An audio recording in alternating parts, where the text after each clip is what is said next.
kita bersama-sama akan kita mulai dengan berdoa. Mari kita datang kepada Tuhan. Kami mengucapkan syukur dan terima kasih ya Bapa. Kasih setia Tuhan tak henti-hentinya, selalu baru setiap hari. Kami merasakan indahnya pagi ini dengan kesegaran tubuh setelah kami beristirahat semalam. Terima kasih kasih-Mu Tuhan memberikan kami waktu hari ini untuk kami lalui bersama dengan Engkau. Kami yang sudah duduk manis dalam Zoom doa pagi Solafide ini, kami sudah memuji nama Tuhan dan sebentar kami akan mendengarkan sabda-Mu. Berbicaralah Tuhan melalui hamba-Mu. Tuhan berkati setiap kata dari hamba-Mu menjadi perpanjangan mulut Engkau Tuhan untuk menyampaikan berita sukacita yang harus kami lakukan di dalam kehidupan kami. Terima kasih Bapa. Di dalam tangan pengasihan Tuhan Yesus, kami berdoa dan mengucap syukur. Haleluya. Amin. Bolehkah saya minta tolong membantu membacakan firman Tuhan dari 1 Samuel 1 ayat 1 sampai ayat yang ke-28. 1 Samuel 1 Samuel 1 ayat 1 sampai 1 Samuel 1 ayat 1 sampai 28. Nanti bisa minta tolong 3 orang ya. Ayat 1 sampai 10, lalu ayat 11 sampai ayat 20, ayat 21 sampai ayat yang ke-28. Yang bersedia siapa? Ibu Kristina ya. 1 sampai 10, lalu ayat 11 sampai 20.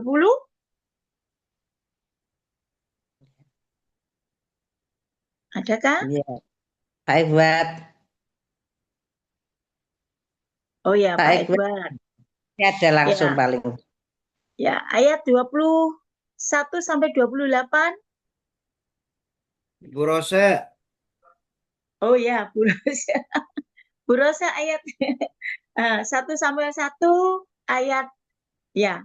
1 Samuel 1 ayat 21 sampai 28 ya Bu Rose. Ya.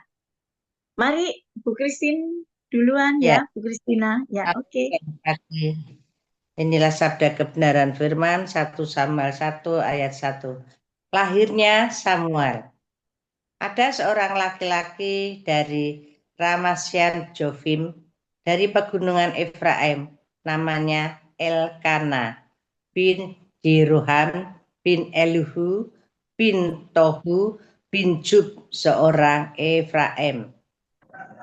Orang ini mempunyai 2 istri, yang seorang bernama Hana dan yang lain bernama Penina.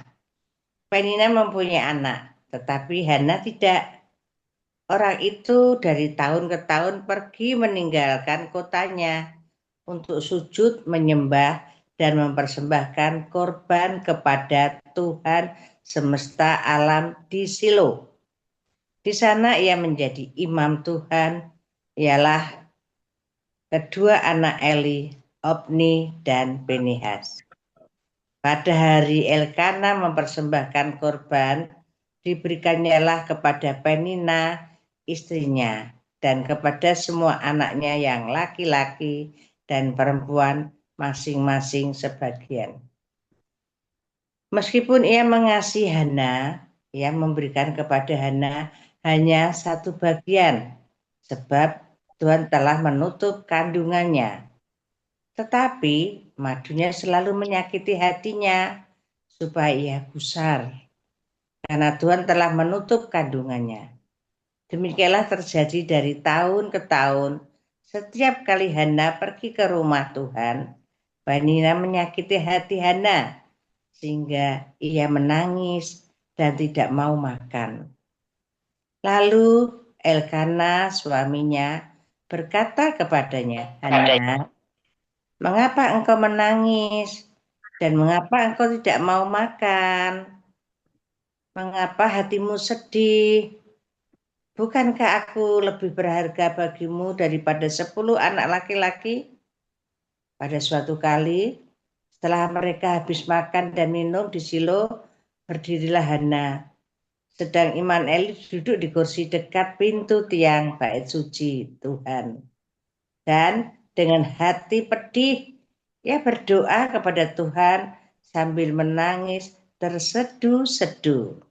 Pak Iqbal. Ayat 11, kemudian bernazarlah ia, katanya, Tuhan semesta alam, jika sungguh-sungguh engkau memperhatikan sengsara hambamu ini dan mengingat kepadaku dan tidak melupakan hambamu ini, tetapi memberikan kepada hambamu ini seorang anak laki-laki, maka aku akan memberikan dia kepada Tuhan untuk seumur hidupnya dan pisau cukur tidak akan pernah menyentuh kepalanya. Ayat ke-12, ketika perempuan itu menerus berdoa di hadapan Tuhan, maka Eli mengamat-amati mulut perempuan itu.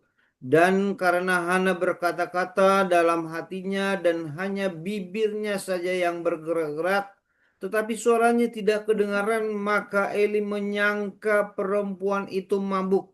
Lalu kata Eli kepadanya, berapa lama lagi engkau berlaku sebagai orang mabuk?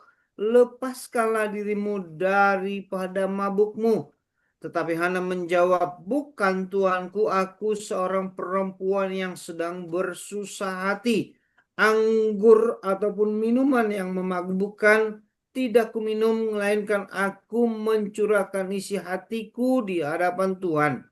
Ayat 16, janganlah anggap hambamu ini seorang perempuan dursila, sebab karena besarnya cemas dan sakit hati, aku berbicara demikian lama. 17, jawab Eli, pergilah dengan selamat, dan Allah Israel akan memberikan kepadamu apa yang engkau minta daripadanya. Sesudah itu berkatalah perempuan itu, biarlah hambamu ini mendapat belas kasihan daripadamu. Lalu keluarlah perempuan itu. Ia mau makan dan mukanya tidak muram lagi. Keesokan harinya bangunlah mereka itu pagi-pagi, lalu sujud menyembah di hadapan Tuhan. Kemudian pulanglah mereka ke rumahnya di Rama. Ketika Elkana bersetubuh dengan Hana istrinya, Tuhan ingat kepadanya. Maka setahun kemudian mengandunglah Hana dan melahirkan seorang anak laki-laki. Ia menamai anak itu Samuel, sebab katanya, aku telah memintanya daripada Tuhan. Ayat 21, demikian firman Tuhan. Elkana, laki-laki itu, pergi dengan seisi rumahnya mempersembahkan korban sembelihan tahunan dan korban nazarnya kepada Tuhan. Tetapi Hana tidak ikut pergi, sebab katanya kepada suaminya, nanti apabila anak ini cerai susu, aku akan mengantarkan dia, maka ia akan menghadapi kehadiran Tuhan dan tinggal di sana seumur hidupnya. Kemudian Elkana suaminya itu berkata kepadanya, perbuatlah apa yang kau pandang baik, tinggallah sampai engkau menyapi dia.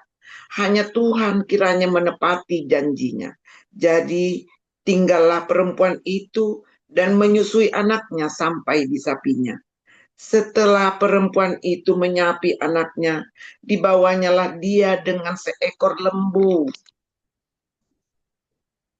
jantan yang berumur 3 tahun, 1 eva tepung, dan sebuyung anggur. Lalu diantarkannya ke dalam rumah Tuhan di Silo. Waktu itu masih kecil betul kanak-kanak itu. Setelah mereka menyembelih lembu mereka mengantarkan kanak-kanak itu kepada Eli. Lalu kata perempuan itu, mohon bicara tuanku, demi tuanku hidup. Akulah perempuan yang dahulu berdiri di sini dekat tuanku untuk berdoa kepada Tuhan. Untuk mendapatkan anak inilah aku berdoa, dan Tuhan telah memberikan kepadaku apa yang kuminta daripadanya. Maka Aku pun menyerahkannya kepada Tuhan seumur hidup, terserahlah ia kiranya kepada Tuhan. Lalu sujudlah mereka di sana menyembah kepada Tuhan. Demikian firman Tuhan. Amin. Terima kasih atas bacaannya yang sudah sama-sama kita dengar. Tema pagi ini adalah rahasia suatu doa. Hari ini kita perlu belajar mengetahui bahwa apapun pergumulan dan masalah yang sedang kita hadapi, baik secara pribadi, bersama, ataupun yang ada di jemaat, persoalan yang menyangkut bangsa dan negara tercinta kita, itu menjadi persoalan bagi kita dan pergumulan. Namun pasti setiap hal yang ada, pergumulan itu ada jalan keluarnya. Apa jalan keluarnya? Doa. Ya. Doa adalah jawaban atas setiap masalah hidup kita. Seperti dalam kitab Filipi pasal 4 ayat yang ke-6. Janganlah hendaknya kamu khawatir tentang apapun juga, tetapi nyatakanlah dalam segala hal keinginanmu kepada Allah dalam doa dan permohonan dengan ucapan syukur. Jawaban atas segala masalah, baik yang terjadi, masalah atas pribadi kita, masalah bersama-sama itu ada di lingkungan atau di dalam keluarga, masalah dalam jemaat itu dengan anggota yang lain, atau dengan pekerja Tuhan, penatua atau majelis, dan yang menyangkut dengan bangsa dan negara itu keberadaan, itu dijawab oleh Tuhan dengan doa yang kita panjatkan. Jadi janganlah kita jemu-jemu untuk selalu berdoa. Dalam bacaan hari ini, menceritakan tentang Hana, seorang ibu rumah tangga yang cukup menderita dari hari ke hari sampai bertahun-tahun mendapatkan bullying dari Penina madunya. Ya. Padahal Elkana mengatakan, kenapa kamu sedih? Bukankah aku ini lebih dari 10 anak laki-laki? Aku sangat mencintai kamu. Tetapi itu tidak membuat Hana menjadi terhibur. Karena apa? Sudah bertahun-tahun itu penderitaan bullying itu menumpuk. Sehingga pada saat akan pergi ke rumah ibadah itu tertumpahlah dalam suatu doa. Itu yang indah yang boleh dikerjakan oleh Hana. Dia tidak marah, dia tidak merasa tersinggung dengan membalas sakit hatinya dengan omelan atau bullying. Tidak dilakukannya oleh seorang Hana. Tapi dia mencurahkan di dalam bait suci di rumah Tuhan. Ya, karena diperhatikan itu di dekat tiang itu ada duduk-duduk Imam Eli yang sudah pensiun ya, karena sudah digantikan oleh kedua anaknya Hofni dan Pinehas. Hana berdoa mencurahkan isi hatinya. Sungguh-sungguh dia menangis terseduh-seduh. Dia lama sekali berdoa tapi tidak mengeluarkan suara. Ya, cuma mulutnya yang komat-kamit sambil berinang air mata, dia sungguh-sungguh berdoa. Dan Imam Eli ketika itu memperhatikan orang ini mabuk ini. Ya, pikirnya, ini orang sedang mabuk ini. Lalu dihelanya supaya pergi ya. Karena ini rumah Tuhan, bukan tempatnya orang mabuk yang sedang mabuk. Jangan-jangan nanti bisa muntah-muntah. Ya, kalau orang sudah mabuk kan biasanya ada muntahnya. Nah, dibilang, Bu, sudah silakan pergi. Jangan mabuk di sini, katanya. Nah, dengan itu dijawab, saya bukan perempuan dursila. Saya bukan perempuan nakal. Saya ini mencurahkan isi hati saya kepada Tuhan. karena saya ini sakit hati, saya ini hidupnya sangat menderita, maka saya tumpahkan kepada Tuhan.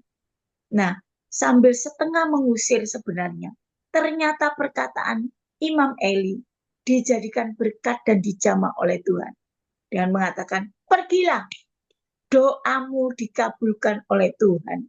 Itu padahal satu pengusiran sebetulnya, ya. Tapi itulah kata-kata dari Tuhan yang membuat Hana diberkati. Hana yang merasa hidupnya hampa, sudah ditutup kandungannya, karena kita tahu bahwa kalau Tuhan sudah menutup, tidak akan bisa dibuka lagi, kecuali oleh Tuhan sendiri. Ya, tidak ada orang yang bisa membuka buah kandungan itu. Jadi rahim itu kalau sudah tertutup, itu sangat menderita, apalagi orang Yahudi. Itu adalah satu aib, satu dosa, satu kutukan, satu hukuman. Tapi Hana ditutup, buah kandungannya itu bukan dihukum, bukan dikutuk, tapi kemuliaan akan ada di dalam hidup Hana. Seorang yang dibuli, tapi benar-benar diperhatikan oleh Tuhan. Karena apa? Di dalam doanya, Hana memuliakan nama Tuhan. Mungkin hari ini kita sedang menghadapi masalah yang besar, yang membuat seolah-olah pintu sudah tertutup, tidak ada jalan keluar. Jalan keluar dan terobosan adalah menaikkan doa dan permohonan kita kepada Tuhan. Karena hanya Tuhanlah Sang Penolong dan Sang Pembuat mujizat itu. Seperti halnya Hana membawa persoalannya kepada Tuhan dengan tidak terputus-putus, sehingga Tuhan mengabulkan doa Hana. Belajar dari kisah Hana, kita menemukan minimal 3 rahasia doa yang menghadirkan mujizat Allah di dalam hidup kita. Hana menaikkan doa dengan menghadirkan 3 mujizat Allah, yaitu dia melakukan yang pertama. Doa yang menghadirkan mujizat Allah adalah doa yang benar. Doa dalam Yakobus 5 ayat 16b yang tidak asing ya. Doa orang yang benar bila dengan yakin didoakan sangat besar kuasanya. Kita semua tahu bahwa kita ini orang berdosa, tetapi sudah dibenarkan oleh darah Kristus yang tertumpah di Golgota. Sehingga kita hidup dalam kebenaran. Dan jika kita terus hidup dalam kebenaran, melakukan firman Tuhan dan taat, maka doa kita pasti punya kuasa. Amin. Menghadirkan mujizat dalam hidup kita. Amin. Beberapa ciri orang yang benar adalah orang yang takut akan Tuhan, selalu berdoa, dan membawa masalahnya hanya kepada Tuhan, dan bukan kepada hakim dunia, bukan juga kepada saudara, bukan kepada pendeta, bukan kepada handai tolan, tapi kita membawanya dalam Tuhan. Karena disitulah Tuhan yang dapat membuka segala permasalahan kita, membuka jalan-jalan keluar. Sehingga kita boleh mendapatkan dan menerima mujizat dari Allah. Yang pertama, doa yang menghadirkan mujizat Allah adalah doa orang benar. Dan yang kedua, doa yang menghadirkan mujizat Allah adalah doa orang yang rendah hati. Ayat yang 11, kemudian bernasarlah ia kepada Tuhan semesta alam.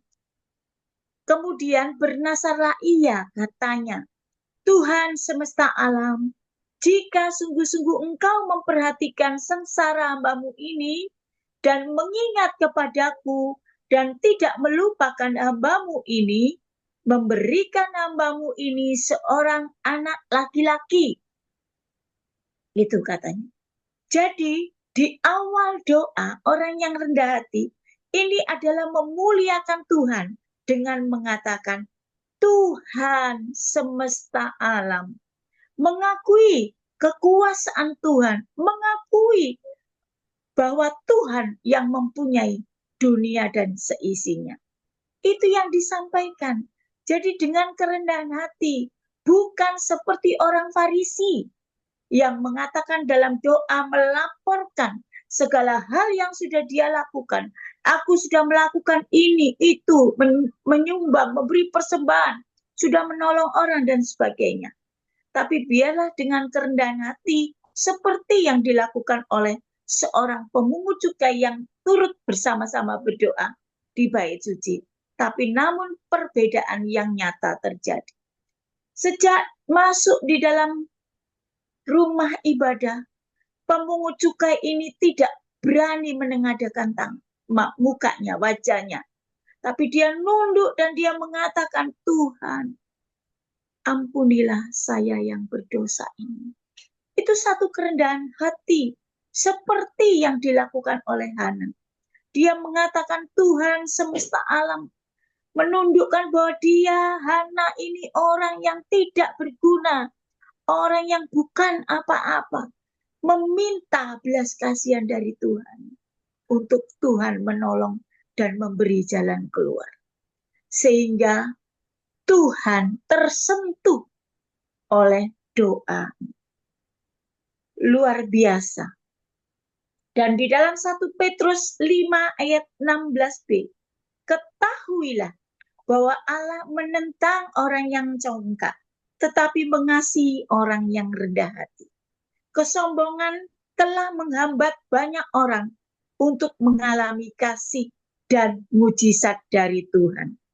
Mari kita belajar di dalam doa merendahkan diri kita supaya Tuhan mencurahkan belas kasihan-Nya kepada kita. Sehingga ada mujizat yang hadir yang kita akan terima. Yang ketiga, doa yang menghadirkan mujizat Allah adalah doa untuk kemuliaan Allah. Ayat yang 11 yang terakhir tadi dikatakan bahwa jika ayat yang ke-11 ya, saya ulang dari atas aja. Kemudian bernasarlah ia, katanya, Tuhan semesta alam, jika sungguh-sungguh engkau memperhatikan sengsara hamba-Mu ini dan mengingat kepadaku dan tidak melupakan hamba-Mu ini, memberikan hamba-Mu ini seorang anak laki-laki, maka aku akan memberikan kepada Tuhan untuk seumur hidupnya, dan pisau cukur tidak menyentuh kepalanya. Jadi doa untuk memuliakan Tuhan ini, permintaannya bukan untuk dirinya sendiri. Selain itu dia memang merasa terhibur punya anak. Tapi satu hal yang dia katakan, kalau Tuhan memberi aku seorang anak, anak ini akan kuberikan, kupersembahkan kepada Tuhan. Anak ini akan dikhususkan menjadi seorang nazir yang tidak kena pisau cukur di kepalanya. Dikhususkan untuk Tuhan, bukan untuk membalas kejahatan Penina. Mengatakan, ya nih aku sudah punya anak, ini aku tidak bisa kamu bully lagi. Bukan, tapi dia memberikan satu statement kepada Tuhan. Tuhan, kalau Tuhan memberi aku anak, anak ini akan kuserahkan kepada Tuhan. Jadi bukan untuk dirinya, dikembalikan lagi kepada Tuhan. Satu hal yang luar biasa yang bisa dilakukan oleh seorang Hana. Tujuan doa Hana adalah untuk kemuliaan Allah semata-mata. Karena itu dalam ayat 11 kita perhatikan permintaannya kepada Tuhan, bahwa jika ia diberi seorang anak laki-laki, anak itu diserahkan kepada Tuhan kembali. Luar biasa doanya. Apa yang ia minta dari Tuhan bukan untuk kepentingan dirinya sendiri, tetapi untuk kemuliaan Tuhan. Karena itu Hana mendapatkan mujizat. Mujizat yang terjadi dan diterimanya itu berlipat-lipat. Yaitu bukan double grace saja atau bukan double miracle, tetapi berlipat 5 kali. Artinya Tuhan memberikan kepadanya 3 anak laki-laki lagi dan 2 anak perempuan lagi. Jadi yang diminta 1, yang didapat adalah 6 orang. Luar biasa. Itulah mujizat yang terjadi dari doa seorang anak. Mari saya mengajak saudara sekalian untuk merenungkan firman Tuhan di dalam Yakobus 4 ayat yang ketiga. Atau kamu berdoa juga, tetapi kamu tidak menerima apa-apa, karena kamu salah berdoa. Sebab yang kamu minta itu hendak kamu habiskan untuk memuaskan hawa nafsu. Apa maksudnya dari ayat ini? Kalau Tuhan tidak menjawab doa kita, itu karena doa kita salah. Karena doa kita hanya untuk memuaskan hawa nafsu kita. Doa yang kita minta hanya untuk memuaskan keinginan kita. Itu yang tidak dikehendaki Tuhan. Doa yang dikehendaki oleh Tuhan, yang dijawab oleh Tuhan, doa untuk kemuliaan Tuhan saja. Jadi kalau kita diberikan segala sesuatu, mungkin kalau Hana mengatakan begini, Tuhan saya minta anak, Tuhan saya minta anak. Supaya apa? Saya bisa membalas sakit hati saya kepada madu saya. Itu pasti Tuhan tidak akan mendengar. Karena apa? Untuk memuaskan nafsunya, dia membalas sakit hatinya. Nah, doa kita, mari kita koreksi. Apa yang sudah kita minta? Apakah doa kita hanya untuk memenuhi keinginan kita semata atau seturut dengan kehendak Tuhan? Karena kalau kita berdoa seturut dengan kehendak Tuhan, maka doa itu akan menghadirkan mujizat Tuhan. Amin. Doa kita akan didengar oleh Tuhan, dikabulkan. Bahkan kalau Tuhan berkenan, Tuhan akan memberikan lebih dari apa yang kita doakan. Amin. Itu yang Tuhan janjikan dalam kehidupan kita. Mari kita belajar untuk meminta dalam doa kita sebagai orang yang benar, sebagai orang yang rendah hati, dan di dalam doa kita untuk kemuliaan Tuhan saja. Maka Allah, Tuhan kita yang Maha Tahu, akan menghadirkan mujizat bagi kita.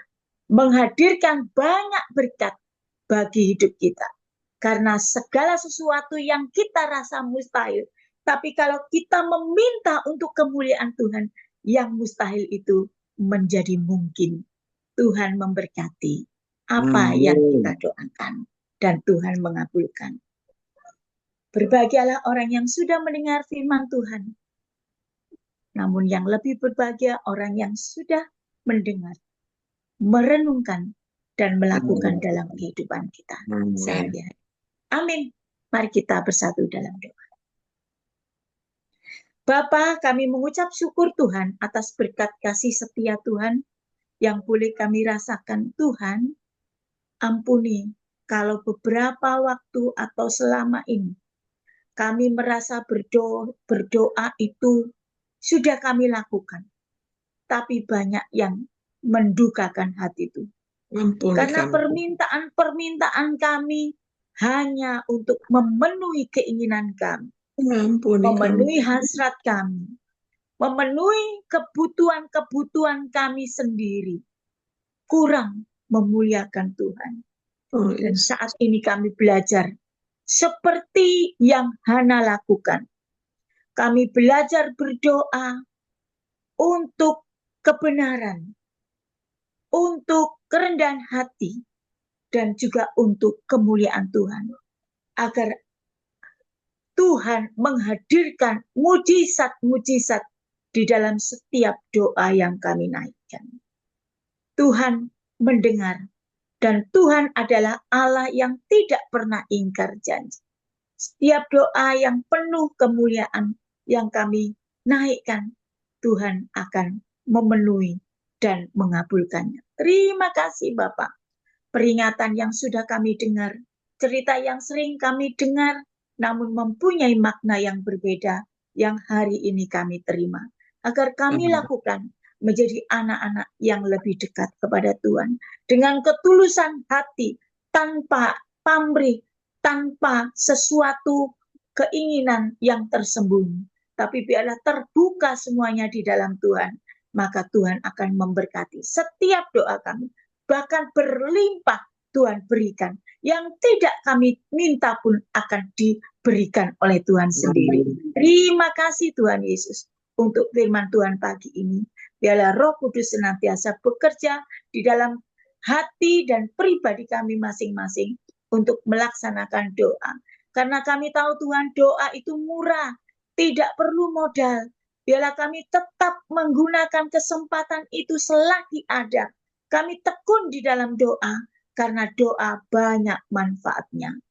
Di mana kami berdoa, Tuhan berkarya untuk mengabulkan doa-doa kami. Terima kasih Tuhan, berkatilah seluruh keluarga besar Solafide yang pagi ini hadir. Tuhan memberkati dengan kesehatan, dengan hikmat, dengan pengetahuan, dengan berkat kesehatan semuanya. Tuhan berkati. Dalam nama Tuhan Yesus Kristus, kami serahkan doa. Haleluya. Amin. Saya serahkan kepada hambanya Bapak Edward. Ya, puji nama Tuhan, Bapak Ibu, kita sudah mendengarkan firman Tuhan, bagaimana kita memiliki doa yang baik. Yang pertama doa yang benar, kemudian yang kedua doa dengan rendah hati, dan yang ketiga berdoa untuk kemuliaan Allah. Tuhan memberkati hambanya Ibu Emi. Kasih karunia Allah menyertai pelayanan hambanya dan semakin dipakai bagi kemuliaan Tuhan. Kita akan masuk dalam pokok-pokok doa kita pagi hari ini. Yang pertama nanti akan dipimpin oleh Ibu Linda. Kemudian pokok doa yang kedua oleh Bapak Tema. Dan doa penutup dan doa berkat oleh Bapak